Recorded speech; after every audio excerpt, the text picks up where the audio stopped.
네, 지난 토요일 김정은 위원장을 싣고 평양을 출발한 특별열차는 60시간을 넘게 쉬지 않고 달려 중국을 거쳐 지금 베트남 랑선성 동당역을 향해 달려오고 있습니다. 네, 한편 트럼프 미국 대통령 역시 현지 시간으로 25일 낮 12시 30분 자신의 전용기인 에어포스원을 타고 지금 하노이를 향해 날아오고 있는데요. 세계의 단판이 될 제2차 북미 정상회담 관련해서 민정훈 국립외교원 교수, 김열수 한국군사문제연구원 안보전략실장과 짚어보겠습니다. 어서 오세요. 어서 오십시오. 안녕하세요. 네. 일단 분위기부터 저희가 짚어보면 이제 2차 북미 정상회담이 열리게 될 베트남 하노이가 지금 축제 분위기라고 하는데 지난번 싱가포르 회담 때도 수천억 원대 경제 효과를 봤던 만큼 베트남도 아무래도 많은 기대를 하고 있지 않을까 생각이 드는데 어떻게 보십니까? 예, 제가 볼 때는 뭐 북미 회담의 성패와 관계없이 가장 성공한 나라, 세 나라 중에 하나라는 아마 베트남일 겁니다. 베트남은 이번에 어떻게 보면은 뭐 주선을 하는 거잖아요. 자신들이 장소를 제공해주고 경호를 제공해주고 하는 건데 그런데 성공과 실패에 관계없이 가장 덕을 많이 보는 나라, 그 나라가 바로 베트남이라고 생각하고요. 그런 차원에서 보면은 6,200억이 아니라 거의 뭐 1조 원에 가까운 그런 효과를 내지 않겠는가. 지금 뭐 얘기되고 있는 뭐 티셔츠 소위 말하는 트럼프 대통령과 김정은 위원장의 얼굴이 새겨진 티셔츠 판매라든지 또는 햄버거 판매 그는 아무것도 아니고요. 앞으로 이제 이 특수가 가져올 효과, 소위 말하는 컨벤션 효과라고 볼 수가 있죠. 그렇죠. 그 효과가 아마 하노이 그리고 크게는 베트남한테는 어마어마한 영향을 미치게 될 겁니다. 네. 북미 정상이 이제 곧 도착을 하기 때문에 베트남 현지 분위기가 더더욱 무르익는 것 같은데 사실 지금 전 세계 주목이 된 건 김정은 위원장이 탄 열차거든요. 사실 베트남을 열차로 이제 이동을 하게 될 줄은 많은 분들이 이제 예상을 못했기 때문에 선전 효과가 더 어마어마했던 것 같은데 이번 열차 효과 좀 어떻게 보세요? 예, 말씀해 주신 것처럼 저도 예상을 못했거든요. 그러니까 세 가지가 거론이 됐었잖아요. 그러니까 그 전용기 1000메이를 이용할 것이다. 아니면 작년처럼 중국에서 이제 비행기를 좀 빌려서 쓸 것이다. 세 번째가 이제 철도를 이용해서 갈 것이다 생각했는데 이 철도로 그러니까 열차를 이용하는 부분에 대해서는 사실 가장 현실적으로 난관이 있었던 게 그게 중국의 춘제 기간이기 때문에 굉장히 중국 사람들이 이동을 많이 하는 시기이기 때문에 그 부분에서 굉장히 어려움을 줄 것이다. 통제를 다 해야 되기 때문에 그래서 그런 부분에서 또 김정은 위원장이 중국 내 이미지도 또 고려를 해야 되기 때문에 그러한 불만이 많은 것을 고려해서 설마 60시간을 이동해서 열차를 타고 가겠느냐 이런 얘기가 나왔는데 아무래도 이번에 열차로 이동한 걸 보면 아까 저희 브리핑에 나왔던 것처럼 여러 가지 정치적 의도가 있는 것 같아요. 가장 중요한 거는 제가 생각할 때는 대내적으로 선전 효과가 있는 거 아니라 생각을 하고 있습니다. 이제 1958년하고 64년에 할아버지죠. 김일성 주석이 이제 베트남을 방문할 때 열차를 이용해서 갔기 때문에 이제 그리고 이제 김정일 국방위원장도 철도를 이용하는 것을 잘 알려줬기 때문에 이제 3대가 철도를 이용해서 움직인다라는 어떤 백두혈통의 정통성을 이어가는 부분에서 이제 그런 효과가 있고 또한 대내적으로 철도 김일성 주석과 마찬가지로 베트남을 철도로 이용한다를 보여줌으로써 이제 성과를 자랑하려는 그런 의도도 있지 않았나 생각을 합니다. 그리고 두 번째는 이제 안전성이겠죠. 최고 존엄이라고 얘기하는 김정은 위원장의 안전을 위해서 굉장히 어떤 경호 시설이 잘 돼 있는 철도를 이용함으로써 또한 중국 측의 협조가 가장 중요했겠죠. 그래서 통제가 이루어졌기 때문에 그런 부분에서 이제 불안했던 안전면에서는 불안했던 1000메이를 이용하는 것보다는 훨씬 더 그런 부분이 고려된 거 아닌가 생각을 하고요. 마지막으로는 이제 언론 보도에 나온 것처럼 김정은 위원장이 이제 한 번도 이제 자기 눈으로 어떤 베이징이라든지 어떤 상하이 이런 중국의 발전이 잘 된 도시만 봤을 뿐이지 자기의 눈으로 이제 농촌 부분 그 부분에 대해서 본 적이 없기 때문에 중국이나 베트남의 그런 농촌, 그러니까 전국에 걸친 그런 상황을 본무로 해가지고 아무래도 앞으로 북한이 나아갈 경제 부분에 있어서 로드맵을 좀 그려보는 기회를 삼지 않았나 생각을 했습니다. 그런데 그러한 부분이 고려가 돼서 철도를 이용한 것 같고요. 그리고 말씀해 주신 무엇보다 60시간이라는 21세기 60시간이라는 장거리 여행을 함으로써 어떤 전 세계 이목을 주목시키는 성공한 게 아닌가 이렇게 생각하고 있습니다. 그렇다면 전문가님은 어떻게 보셨어요? 예상하셨나요? 저는 뭐 이 부분에 대해서는 더하고 덜 빼고 뭐 할 게 하나도 없습니다. 우리 민 교수님 말씀에 전적으로 동의합니다. 잘 정리를 해주셨는데 이번에 이제 김정은 위원장이 탄 특별 열차의 면면을 보면 지난번 싱가포르 회담 때와 동일한 인물들이 대부분인데 네네. 새로운 인물들도 있고요. 따라서 싱가포르 회담 때와는 확실히 디테일한 면면을 봤을 때는 다른 부분도 있을 거고 또 이 수행 단원들을 봤을 때 김정은 위원장이 과연 베트남에서 어떤 행보를 펼칠지도 저희가 좀 예상을 해볼 수 있을 것 같은데 좀 어떻게 분석을 하세요? 예, 싱가포르 회담하고 이번에 베트남에서의 회담하고는 좀 차이가 있는데요. 네. 싱가포르 회담 같은 경우는 오로지 북미 간의 정상회담만 있었잖아요. 예. 그런데 베트남 같은 경우에는 북한 입장에서 보면 회담이 크게 두 파트로 나누어진다는 거죠. 하나는 북미 정상회담이 있고 하나는 김정은 위원장의 베트남에 대한 공식 우호 방문이 있단 말이죠. 예. 그러면 이제 여기에 대한 수행원들도 서로 달라야 되지 않겠어요? 그러니까 싱가포르 정상회담에 할 때는 오로지 이제 북미 정상회담과 관련된 자들만 동행하면 되는 거죠. 예를 들어서 뭐 김영철이라든지 당 국제부장이라든지 그다음에 외무부 장관 역할을 하는 외무상이라든지 이런 사람들만 가면 되지만 이번 같은 경우에는 그거 외에도 앞으로 베트남하고 북한과의 경제협력과 관련된 또는 교류협력과 관련된 인사들이 같이 따라가야 되거든요. 예. 그래서 크게 보면 두 파트의 사람들이 저는 간다라고 봅니다. 예. 그래서 북미 이 회담과 관련된 인원들은 전통적으로 외교 관련된 사람들이 그냥 가는 거고요. 그다음에 이제 앞으로 이 북한과 베트남과의 관계 개선과 교류 정진, 경제 협력을 위해서 참가하는 팀이 딱 이제 이번에 새로 이제 추가된 인원이 크게 보면은 2명이 이제 네. 확 드러나잖아요. 예. 그 중에 한 사람이 지금 이제 김평애고 그 중에 한 사람이 오수용인데요. 예. 김평애 같은 경우에는 노동당의 간부 인사 이걸 네. 이제 책임지는 사람이거든요. 그럼 이 사람이 가는 이유는 앞으로는 북한과 베트남 간의 당 차원에서 교류가 많이 있지 않겠어요? 예. 그 부분에 대한 협력을 하기 위해서 이번에 동행한다라고 보고요. 그보다 더 중요한 사람이 오소영이라고 볼 수 있는데 네. 예.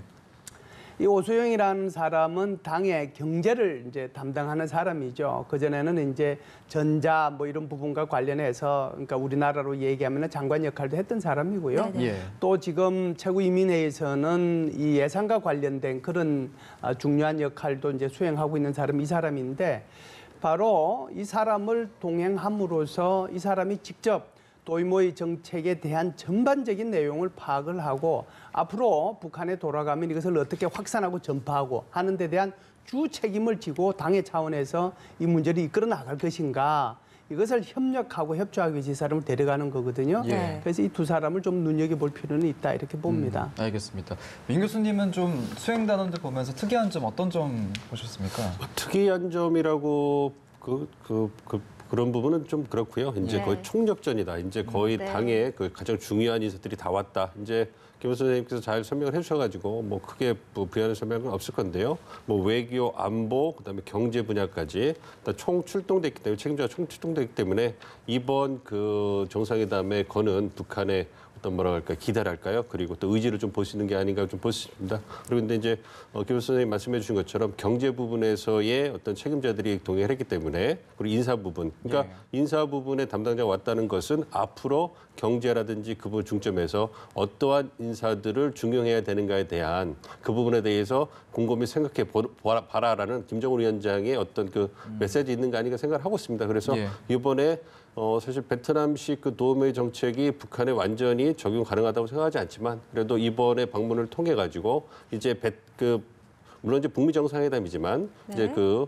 공식 우호 방문이기도 하죠. 그래서 그 부분에 있어서 베트남의 핵심 인사들과 북측 인사들이 카운터파트끼리 또 회담을 할 거거든요. 교류를 네. 하고 그런 부분을 통해서 향후 북한이 꿈꾸는 어떤 경제 개발 모델에 대한 어떤 로드맵이라든지 청사진을 좀 얻어갈 수 있는 기회가 되지 않을까 이렇게 생각하고 있습니다. 네, 예, 알겠습니다. 자, 이제 김정은 위원장이 곧 있으면 베트남과 중국 접경인 이제 동당역에 도착을 하는데 사실 이곳이 3월 2일까지 일반 시민들의 접근이 금지됐다고 하더라고요. 그렇다면 다시 북한으로 돌아갈 때 열차를 탈 가능성도 저희가 점쳐볼 수 있을까요? 예, 제가 볼 때는 이제 열차는 이동을 하긴 해야 되는데요. 예. 수행해 온 인원들이 굉장히 많지 않습니까?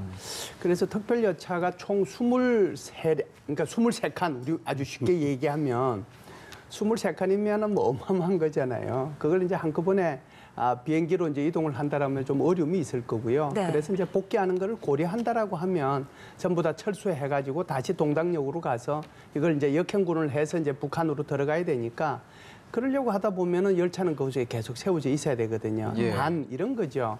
그러면 김정은 위원장도 그날 다시 거기로 가서 정말 대륙을 또다시 횡단해가지고 북경을 들러서 시진핑 주석하고 만나고 그리고 가겠느냐.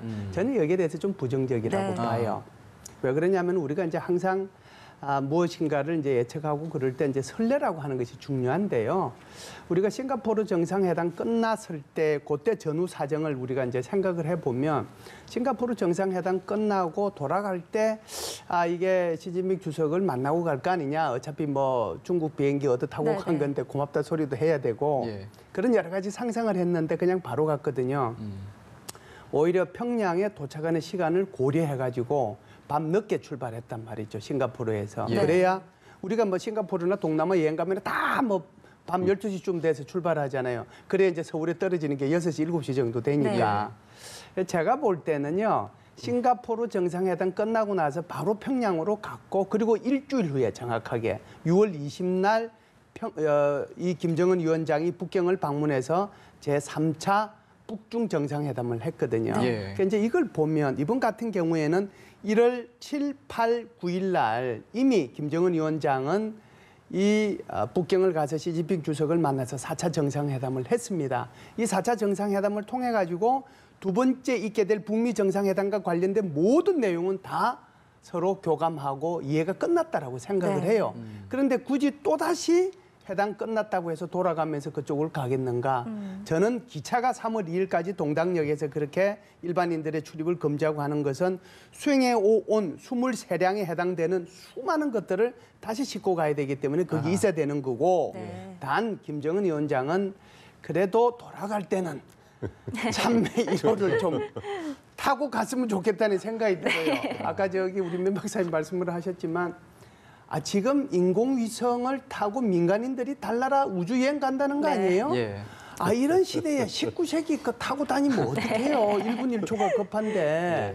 그렇지 않습니까? 네. 그래서 제가 볼 때는 충분한 효과. 이거는 이미 누렸거든요. 그쵸. 오늘로 뭐 동당역에 도착하는 순간 이미 다 누렸기 때문에 또다시 그 효과를 누릴 필요는 없다. 그런 차원에서 보면 돌아가는 것이 맞고요. 또 김정은 위원장 입장에서 보면 북한이 조금 지금 이제 여러 가지로 뭐 정치 상황이 좀 뭐 급하다라고 볼 수 있는데 3월 10날 네. 소위 말해서 최고인민회의에 해당되는 우리말로 하면 국회의원들이죠. 그 선거가 있어요. 네네. 그런데 그것도 이 기차 타고 가가지고 3월 4월 정도 돼서 그렇네요. 또 북한에 들어가면은 여러 가지로 곤란하지 않겠어요? 네. 김정은 위원장이 있든 없든 99.9%의 뭐 투표와 99.9%의 찬성이 있겠지만 예. 그래도 조금 빨리 가지 않겠는가? 이번에 좀 비행기 타고 갔으면 좋겠어요. 알겠습니다. 교수님 역시 같은 생각이십니까? 시진핑 주석 만날 가능성 어떻게 보셔요? 만날 가능성은 선생님 말씀해 주신 것처럼 전례를 봤을 때 희박하다고 보고요. 그 부분에 대해서 잠깐 변설을 해드리면, 그러니까 정상끼리의 만남인데, 그러니까 그 북한의 움직임을 보면 미국과의 협상력에서 레버리지를 높이기 위해서 중국을 먼저 만났단 말이에요. 예. 그러니까 중국이 자신들을 도와주고 있기 때문에 미국과 협상이 원만치 않으면 중국 쪽으로 이제 더 무게를 실을 수 있다라는 메시지를 던져주기 위해서 이제 정상회담 전에 만난 거란 말이에요. 근데 정상회담 후에 다시 또 어떻게 본다면 끝나자마자 돌아가는 길에 중국의 정상을 북한의 정상이 만난다는 걸 보면 이거는 보고하는 것밖에 안 되는 모양새가 되는 거거든요. 네. 예. 그러니까 이거는 한 나라의 정상이 그런 것을 보여주는 것은 그것은 국가의 국격에 맞지 않는 부분이에요. 그렇기 때문에 쉽지 않을 거고 그래서 작년에 1차 정상회담에 있을 때도 이제 돌아가서 내부 논의를 할 겁니다. 어떤 부분을 중국에 줄 거고 어떤 부분을 러시아에 줄 거고 이런 부분에서 논의를 거친 다음에 이제는 메신저라고 할 수 있는 이제 당의 중척이 가는 거죠. 근데 이제 중국의 중요성을 고려해서 김영철 통전부장이 가는 것이고 그 의전의 격에 맞춰서 가는 겁니다. 그렇기 때문에 이번에도 이제 그 회담이 끝나면 김정은 위원장은 이제 북한으로 돌아갈 것 같고요. 네. 또다시 이제 김영철 통전부장이 가지 않을까 생각을 하고 있고요. 그래서 3월 2일까지 열차가 선 것은 아까 다른 부분에서 이제 수송 문제도 말씀해 주셨는데 또 어떻게 보면 안전 문제도 있는 것이죠. 이제 돌아갈 때 어떤 그 교통편을 이용할 것인가 그걸 최대한 알리지 않는 것이죠. 어떤 북한에 있어서 최고 존엄이라고 하는 김정은 위원장의 동선을 이제 마지막까지 노출시키지 않으려는 의도도 있는 거니까 그런 부분을 고려하면 저도 선생님 마찬가지로 제발 이번에는 비행기 타고 돌아가셔서 예, 좀 이렇게 좀 21세기에 맞는 모습을 보여주는 것도 그러니까 김정은 위원장의 사실은 이번에 그 예측을 할 때 비행기를 이용할 것이다 본 것이 아무래도 김정은 위원장은 국제적 감각이 있고 국제사회에서 그 스위스에서 유학도 했잖아요. 그래서 비행기 타는 것에 거부감이 없기 때문에 아버지와 할아버지와 다를 것이다 이런 부분이 있었으니까 처음에 이제 갈 때는 할아버지와 아버지와 같은 부분이 있다는 것을 정체성을 보여줬으니까 올 때는 이제 자신만의 어떤 정체성을 보여줄 기회가 되지 않을까 좀 기대를 해보고 있습니다. 두 분의 마음을 모아서 돌아갈 때는 꼭 김정은 위원장이 참내 1호를 살 수 있게 한번 기원해 보고요. 일단 트럼프 대통령이 이제 오늘 밤에 도착을 하고 김정은 위원장이 오늘 오전에 도착을 할 텐데 그래서 트럼프 대통령 같은 경우에 JW 메리어트 호텔이 숙소로 유력한 상황이고 김정은 위원장은 멜리아 호텔로 일단 확정이 된 상태입니다. 이후에 이제 회담 일정이나 장소, 뭐 시간은 아직까지는 확정이 되지 않은 상태죠. 예, 지금 말씀하신 것처럼 메리어트 호텔이 트럼프 대통령 숙소로 쓰는 건 진작 결정이 된 것 같아요. 예.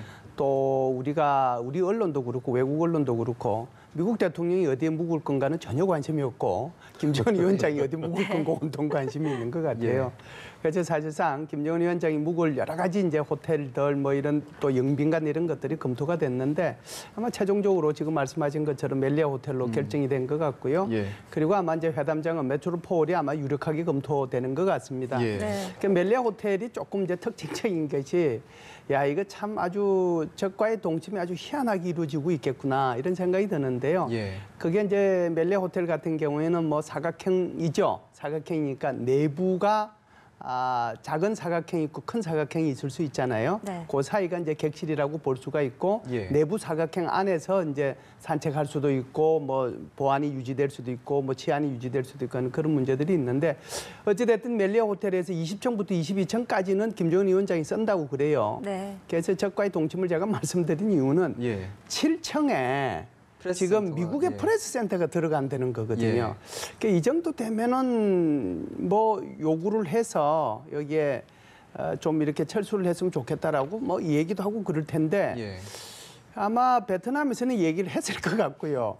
그러니까 미국이라는 나라가 이게 무슨 소리냐. 우리가 먼저 이거 예약을 다 하고 여기다 다 해놨는데 아마 그 압박에 전혀 뭐 손을 못 댔을 거라는 생각이 들고 또 아마 이런 상황에 대해서 김정은 위원장한테 보고를 아마 하지 않았겠어요. 그러니까 김정은 위원장도 괜찮다라고 아마 얘기를 했을 것 같습니다. 그러다 보니까 이번에 미묘한 공존이 한 2박 3일 이상은 이제 있을 것 같은데 제가 볼 때는 미국의 기자들이 특종이라고 할까요? 그걸 좀 몇 개 더 잡을 것 같다는 생각은 드네요. 참 트럼프 대통령 이제 오늘 밤에 도착을 하고 김정은 위원장은 오늘 오전에 도착을 하잖아요. 회담 하루 전에 이렇게 도착을 두 정상이 하는데 사실 오늘의 일정도 저는 좀 궁금하거든요. 김정은 위원장은 오늘 일찍 도착하기 때문에 앞으로 이제 오늘은 어떻게 행보를 보일지 좀 전망하시는지요? 그러니까 오늘하고 내일 그 회담 전에 이제 행보가 이제 지금 주목을 받고 있는데요. 그래서 가능성이 나오는 것이 이제 그 베트남을 이제 공식 우호 방문, 국빈 방문에 준하는 그 방문을 하기 때문에 먼저 이제 그 국빈 방문 일정을 소화하는 게 아니냐 이렇게 얘기가 나오는데 아무래도 이제 주 목적이 제가 생각할 때는 북미 정상회담이기 때문에 오늘하고 내일은 공식 일정을 하지 않고 이제 숙소에 들어가서 이제 내일 회담을 준비하지 않을까 좀 생각을 하고 있습니다. 그리고 여독도 좀 풀어야 될 거고요. 그 굉장히 장시간에 그 이동을 했기 때문에 그래서 이제 저 핵심 참모들과 함께 그리고 이제 의전 경호 문제도 얘기하겠지만 무엇보다 가장 중요한 의제 문제이기 때문에 그 부분에 대해서 현재 실무 협상이 지금 진행되고 있잖아요. 그 부분에서 자세하게 이제 간략하게밖에 보고를 못 받았을 테니까 자세하게 이제 면대면으로 보고를 받고 그 부분에 대해서 어떻게 전략을 세워나가면 좋겠다는 부분에서 아마 그 부분을 점검하는데 주된 시간을 보내지 않을까 생각을 하고요. 그리고 북미 정상회담 이후에 베트남과의 어떤 그 공식 방문의 어떤 절차를 그 일정을 밟지 않을까 이렇게 생각하고 있습니다. 지금 민 교수님 말씀하신 것이 이제 시나리오 1이고 제가 이제 시나리오 2로 이제 좀 말씀을 드리면 지금 북한 입장에서 보면 북미 정상회담도 있고 베트남에 대한 공식 우호 방문도 있단 말이죠. 그러려고 하면 지금 27일, 28일 이게 북미 정상회담 끝나고 나면 3월 1일이잖아요. 예. 사실상 우리 한국이 생각하는 3월 1일은 3.1절 100주년 뭐 기념식 한다고 지금 우리 여기 연합뉴스 바로 앞에 있는 광화문 앞에 가면 지금 어마어마하게 준비를 하고 있는 거잖아요. 예. 근데 어찌됐든 뭐 지금 김정은 위원장 입장에서 보면 3월 1일도 지금 어찌됐든 베트남에 뭐 있겠다는 거 아니에요. 예. 그래서 3월 1일까지 있을지 3월 2일까지 있을지 모르겠는데 네네. 만일에 날짜가 3월 2일까지 가면 좀 여유가 있어요. 예. 그렇기 때문에 지금 이제 민 교수님 말씀하신 것처럼 시나리오 1로 그냥 갈 수준은 있다라고 생각합니다. 미국 정상회담이 중요한 거니까 이거 먼저 하고 그리고 나서 이제 북한과 베트남의 정상회담 그리고 공식 일정을 소화하면 되는 거거든요. 그런데 만일 3월 1일까지만 있겠다라고 하면 3월 1일 날 소위 말해서 이제 베트남 주석하고 공식 회담하고 그리고 나서 저기 호치민 광장에 가서 호치민 묘소 참배하고 하는 그 정도 일정으로 소화를 한다라고 하면 앞에 산업 시찰 같은 것들에 대한 것들이 이제 생각이 들 수가 있는데요. 예. 왜 그러냐면은 지금 그 동당역에서 지금 하노이까지 한 170km인데 뭐 이거 경호 받고 가면은 한 2~3시간이면 갑니다. 가는데 마침 이제 그 가는 길에 박린성이라고 예. 있는데 박린성에 삼성전자 제1공장이 있거든요. 예. 그래서 삼성전자가 뭐 아시다시피 베트남에서 수출하는 전체 총액의 20%를 수출하고 있는 게 삼성전자란 말이죠. 예. 네네. 그래서 이게 또 오는 길, 그러니까 하노이까지 오는 길에 있기 때문에 이걸 다시 3월 1일 날 이렇게 돌아가려고 하면은 이걸 거꾸로 역행군을 해야 되는 거거든요. 예. 그래서 그러는 것보다 오는 길에 한번 들렀다가 그리고 오늘 와서 오늘 저녁에는 뭐 야경 한번 보고 뭐 그럴 가능성도 있지 않겠는가. 이게 시나리오 2입니다. 예. 그래서 문제는 또 이럴 수 있는 거죠. 만일 북미 정상회담의 핵심적인 것이 28일 날로 가느냐. 그렇다면 27일 날 모든 걸 다 하느냐. 여기에 따라서 달라질 거예요. 만일에 27일 날 본 회담이 있게 된다라고 하면 그럴 마음의 여유가 없을 거고요. 예. 27일 날 저녁에는 미국과 북한 사이에서 뭐 저녁에 가시 공식 환영 만찬을 하고 뭐 공연을 보고 그리고 28일 날 정상적으로 정상회담을 한다라고 하면 여유가 있잖아요. 예. 그래서 이것은 어떻게 그게 정해지느냐에 따라서 우리 민 교수님 말씀하신 시나리오 1이 될 가능성도 있고 예. 또 제가 얘기한 것도 조금은 가능성이 있지 않겠는가 이렇게 봅니다. 네, 그러니까 하나만 말씀드리면 이게 그 말씀하신 생각이 나는데, 그러니까 시나리오 2가 이제 또 가능성이 있는데요. 그 말씀드리면 이제 오는 길에, 그러니까 김정은 위원장이 이제 하노이로 오는 길에 삼성전자라든지 경제 어떤 단지를 시찰한다 이런 부분이 만약 된다면, 그러니까 제가 생각할 때는 그 부분이 된다면 어떤 그 북미 간의 어떤 의제 조율이 거의 끝난 것이 아닌가 이렇게 볼 수 있는 시그널이 될 수 있을 것 같아요. 예. 왜냐하면 북한이 원해왔던 것이 어떤 경제 제재 완화 그리고 이제 사회주의 경제 건설을 위해서 어떤 그 베트남 모델을 추구하는 건데, 그걸 가지고 지금 북한과 미국 간에 좀 치열한 협상을 하고 있는데, 그런 부분에서 김정은 위원장이 협상장에 들어가기도 전에 그런 행보를 보인다는 것은 이제 그 부분에서 자신감 혹은 일정 부분 끝났다라는 부분을 보여주는 것도 있을 수 있거든요. 네. 그렇지 않은 상태에서 그걸 들어가면 미국 측에게 김정은 위원장이 경제 발전을 정말 원하는구나 이런 시그널을 줘서 사실 막판에 있을 실무 협상에서 레버리지가 약해질 수 있는 부분이거든요. 그래서 만약에 김정은 위원장이 시나리오 2로 해서 들린다면 그것은 북미 간의 어떤 협상 결과가 잘 나와서 이번에 우리가 보다 더 긍정적인 결과를 기대해봐도 되지 않겠는가. 뭐 이렇게 조심스럽게 생각을 해봅니다. 예. 네, 자 그렇다면 이제 좀 북미 회담에 있어서 가장 중요한 부분을 좀 짚고 넘어가겠습니다. 의제 이야기가 아닐까 싶은데, 사실 1차 싱가포르 회담 때도 회담 당일 새벽까지도 두 정상이 모여서 그 합의문을 작성을 했었거든요. 그런데 어제 오후에 30분 아주 짧게 만났단 말이죠. 이거 좀 어떻게 봐야 될까요? 그 실무자들이요. 지난번에 이제 6월 12일 같은 경우에는 판문점에서 성김대사하고 최선희 부상하고 뭐 한 6~7분 만났고, 네. 싱가포르 가서도 한두 분을 더 만났고, 그리고 결국 6월 12일 날 새벽에는 김영철이하고 폼페오 국무부 장관이 직접 만날 정도로 우리가 보면 사실상 문장 네 문장밖에 없잖아요. 예. 네네. 문장 네 문장인데 이걸 위해서 그렇게까지 하느냐라고 생각하실지 모르겠는데, 사실상 외교라고 하는 것은 단어 하나하나가 굉장히 중요한 의미를 지닙니다. 그래서 단어 하나 놓고 싸우는 거거든요. 그런 차원에서 보면 어제 만나고 그러면 오늘은 안 만날 거냐 이제 이런 문제가 있을 수 있는데 제가 볼 때는 오늘 같은 경우에는 이제 양쪽에서 도착을 하면 다시 한번 이제 최종적으로 보고를 드리고 아까 민 교수님께서 말씀하신 것처럼 네. 최종적으로 보고를 드리고 거기에서 지침을 받아서 최종적으로 다시 또 만날 겁니다. 근데 지금 말씀하신 것처럼 어제 그렇게 짧게 만났다라고 하는 것은 많은 부분에서 이견이 있었던 것들이 많은 부분에서 서로 동의해가는 서로 의견이 일치해가는 그런 과정을 우리가 볼 수 있다 이렇게 볼 수 있죠. 해석은 그게 가능합니다. 예, 알겠습니다. 지금 보이는 화면이요. 이 시각 현재 베트남 동당역의 모습을 함께 보고 계십니다. 잠시 뒤면 이제 김정은 위원장이 도착을 할 것으로 보이는데요. 현재 많은 취재진들이 모여 있는 상황이고 레드카펫도 보이고요. 좀 멀리서 보입니다만 동당역의 모습을 한눈에 좀 확인을 할 수가 있는 모습입니다.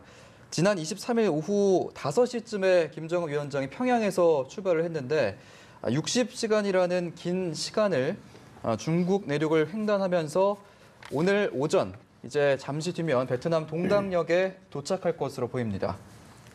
네, 지금 베트남 학생들로 보이는 친구들이 이제 베트남 국기와 북한 국기를 들고 함께 걸어가고 있고요. 지금 레드카펫이 보이고 있고 아직 김정은 북한 국무위원장 도착을 하지 않았지만 동당역의 모습은 거의 맞이할 준비가 다 돼 있는 모습인 것 같습니다. 네, 저희가 계속해서 그림은 들어오는 대로 보여드릴 예정이고요. 계속 좀 얘기를 이어가 보면 저희가 좀 긍정적인 시그널 얘기를 하고 있었는데 이제 비건 대표가 지난주 토요일에 기자들에게 이렇게 엄지척을 하면서 지나가는 모습이 포착이 됐단 말이죠. 이 부분도 좀 실무 협상의 분위기에 있어서 좀 긍정적인 의미로 저희가 받아들일 수 있는 건가요? 예, 뭐 그렇게 저도 기대를 하고 있습니다. 예. 뭐 사실 뭐 비건 대표의 스타일이 굉장히 실용적이고 협상의 달인도 알려져 있기 때문에 분위기가 좋지 않은데 뭐 취재를 향해서 이렇게 엄지척하는 그런 제스처를 취하기는 쉽지 않았을 거예요. 예. 그게 잘못된 그런 시그널을 줄 수 있기 때문에 그런 걸 본다면 그 북미 간의 어떤 의제 조율이 어느 정도는 진전이 상당히 된 것이 아닌가 좀 보고 있는데요. 이제 뭐 그런 부분에 대해서 저는 그렇지만 작년에 어떤 싱가포르 정상회담 합의문이라든지 여태까지 북미가 갖고 온 의제에 있어서 교착 상태를 고려해 본다면 여전히 네. 신중한 낙관론을 좀 가지고 있거든요. 예. 그렇기 때문에 막판까지도 북미가 치열하게 어떤 조율을 할 것 같고 그리고 이제 정말로 중요한 제재 완화라든지 그리고 이제 그 북한의 어떤 비핵화 조치 그리고 제재 완화 부분에 있어서는 정상 간의 결단으로 어떤 넘어갈 가능성도 있다. 뭐 이렇게 좀 생각을 하고 있습니다. 예. 일단 지금 계속해서 베트남 동당역의 이 시각 현재 모습을 저희가 라이브 화면으로 보여드리고 있고요. 지금 의장대로 보이는 인원들이 사열을 해 있는 상황이고 김정은 위원장이 도착에 임박했다라는 모습을 저희가 좀 생생하게 느낄 수 있는 것 같습니다. 네. 저게 지금 현지 시간으로 보면 네네. 6시 33분이죠. 그렇죠. 2시간 빠르죠. 그래서 제가 그걸 이게 시간을 계산을 했거든요. 예. 왜 그러냐면 23일 토요일 날 5시에 이제 그냥 아주 쉽게 얘기해서 북한에서 5시에 출발을 해서 물론 더 짧은 구간을 왔단 말이죠. 예. 60시간을 그냥 잡았어요, 제가. 60시간을 계산을 해보니까 원래 언제 도착해야 되느냐면은 오늘 오전 3시에 도착해야 돼요. 베트남 네. 시간으로. 베트남 봤을 때. 시간으로. 베트남 시간. 우리 시간으로 하면 오전 5시. 5시고 여기서 2시간 네. 차이 나니까 예. 오전 3시에 도착해야 되거든요. 그러면은 지금 한 3시간, 4시간이 비잖아요. 예. 네. 이거 분명히 어디서 좀 쉬었다는 얘기를 그렇게 볼 의미하는 수 거거든요. 있겠군요. 예. 근데 여기서 시간을 뺄 수 있는 게 신의주 이렇게 넘어오면 뭡니까 이쪽 반대편 중국 쪽 지역. 예, 예. 네. 이거 갑자기 이름이 생각이 안 나는데 거기에서 잠시 이제 머무른 시간이 한 40분 정도 되거든요. 예. 그 시간 빼더라도 한 서너 시간이 지금 공백이 있어요. 예. 그러니까 어느 쪽에서는 좀 쉬다가 일부러 요 시간 맞춰서 들어오는 게 아닌가 이런 생각이 저는 들어요. 만약에 그 3시간을 3시간에 비는 그 시간이 오는 동선에서 만약에 이뤄진 행보였다면 이제 네. 또 그 교수님 말씀대로 그건 또 긍정적인 또 의미로 협상이 좀 잘 진행되고 있고 그만큼 여유가 보여진 것이다 이렇게 해석이 될 수 있는 부분인 거고요. 예, 계속해서 단독역 죄송합니다. 단독역에서 네. 그때 한 40분 정도 중국의 관계관들과 같이 얘기를 좀 했거든요. 예. 그게 이제 카메라에 포착된 것이 나왔잖아요. 근데 거기 지체된 시간은 그거 40분 말고는 없단 말이죠. 그리고 나서는 계속해서 짧은 길을 택해가지고 왔는데 지금 이제 저 시간 차이가 나는 것은 아마 베트남에 도착을 해서 하노이에 들어가는 그 시간을 역으로 계산을 해서 예. 중간에 좀 쉬다가 들어오는 것이 아닌가 이렇게 보여집니다. 알겠습니다. 네, 자, 계속해서 뭐 회담 얘기 좀 더 이어가 보겠습니다. 자, 백악관에서 이번에 2차 북미 정상회담과 관련해서 기념 주화를 이제 발표를 했는데 1차 때와 달리 문재인 대통령의 이름 그리고 우리나라 태극기가 있었단 말이죠. 이거 어떤 의미로 볼 수 있을까요?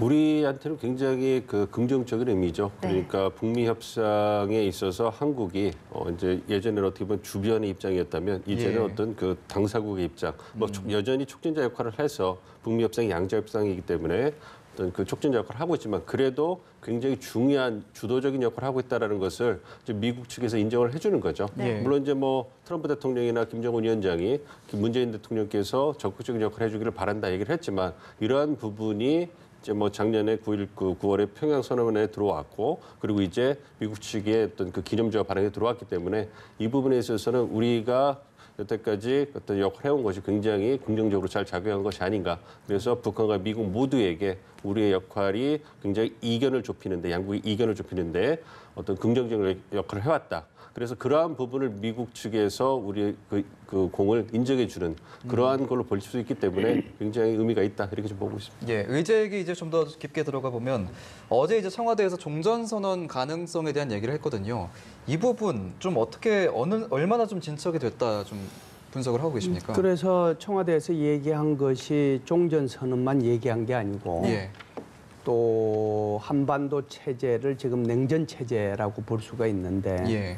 신한반도 체제라고 얘기를 했거든요. 예. 그래서 이 두 가지가 지금 같이 물려서 돌아가고 결국 이것은 미국 정상회담의 결과를 예측해 볼 수 있는 그런 정말 청기를 일정 부분만 예. 이렇게 일부러 청와대에서 얘기하지 않았는가라고 생각이 들어요. 그래서 종전선언은 이번에 합의가 될 것 같다는 생각이 듭니다. 그래서 그래요? 그 정도의 이 한국과 지금 미국과의 그러니까 지금 이동훈 평화교수본부장이 가 있잖아요. 예. 네. 그래서 비건 대표하고 뭐 충분히 만나서 얘기했을 거고요. 그래서 그걸 통해서 일정 부분 그 부분에 대해서 얘기를 듣지 않으면 말하기 곤란한 그런 내용을 어제 얘기한 거거든요. 그렇기 때문에 종전선언이 미국 간의 종전선언도 좋고 또 뭐 한국이 들어가도 좋고 한데 어찌됐든 그것이 한반도의 평화를 정착시키는데 기여하는 거라면 괜찮다라고 이제 얘기한 거잖아요. 예. 이미 사실상 한국 같은 경우에는 북한하고 어떻게 보면은 뭐 1992년도에 남북 기본 합의서를 통해서 불가침 조약이라고 할 정도로 불가침에 관한 선언도 했고 기본 합의서를 통해 가지고 그 뒤에 또 남북 군사 합의서도 체결을 했고 이런 걸 보면 뭐 사실상 남북한 간에는 다시 종전선을 해야 될 정도는 아니거든요. 또 이제 한국은 이 중국하고 이미 외교 관계를 수립하고 있기 때문에 사실상 이것도 이제 종전선을 해야 될 필요가 없고 그렇기 때문에 주 당사자는 북한하고 미국 사이의 관계라고 봐야죠. 그래서 이런 얘기를 했다라고 보고요. 신한반도 체제 같은 경우에도 지금 앞으로 이제 이 북미 회담이 잘 되게 되면 엄청난 국제기구, 그다음에 국제금융기구 여기에서 북한에 대해서 들어가서 북한의 경제를 활성화시키고 계획개방으로 나가게 하는데 도움을 줄 텐데 여기에 대해서 자칫 잘못하면 우리가 주도권을 잃을 수 있으니까 그 주도권을 가져야 된다. 이걸 거꾸로 해석하면 이번에 그러면은 2차 북미 정상회담을 통해서 경제 제재 완화에 대한 어떤 시그널이나 어떤 그 내용이 이 속에 포함되는 거 아닌가. 이게 뭐 건강산에 관한 문제든 무엇이든지 간에 이걸 충분히 염두에 두고 어제 대통령께서 말씀하신 거다. 그 두 가지가 같이 돌아가는데 그 돌아가는 것이 결국은 북미 정상회담의 결과에 일정 부분을 청기를 좀 누설을 좀 했다라고 봐야죠. 예, 알겠습니다. 네, 마지막 질문 드리겠습니다. 좀 짧게 부탁드리는데요, 두 분한테 이번 회담에서 가장 최상의 결과 그리고 최악의 결과 좀 전망해 주시죠. 그 최상의 결과라고 한다면 그러니까 북한이 그 비핵화 조치에 있어서 전향적인 그 통큰 결단을 내려줘 가지고 예. 영변 핵시설 폐기, 그다음 핵물질 동결, 거기 플러스 알파가 들어가서 우라는 농축시설 폐기하는 것까지 그 미국 측과 합의를 해서 미국이 그에 상응하는 조치로서 종전선언이라든지 연락사무소 설치, 인도적 지원 확대, 그리고 어떤 낮은 수준의 대북 제재 완화 조치까지 들어간다면 그게 최상의 조치일 것 같고요. 네. 최악의 어떤 그 조건이라고 결과라고 한다면 일부에서 걱정하는 것처럼 얘기했는데 그냥 그 가장 최악이라고 한다면 의미는 진전 없이 이제 그 모호한 내용만 나오는 것이 아닌가. 그러니까 뭐 스몰 이런 부분은 아니고요. 이제 그러니까 이제 앞으로 만나서 북미 간에 노력하겠다. 뭐 진전을 보기로 했다. 이런 식으로만 추상적인 것만 또 반복된다면 그게 가장 좀 최악이 아닐까 생각하고 있습니다. 예, 네, 알겠습니다. 알겠습니다. 오늘 시간 관계에서 두 분 말씀은 여기까지 듣도록 하겠습니다. 고맙습니다.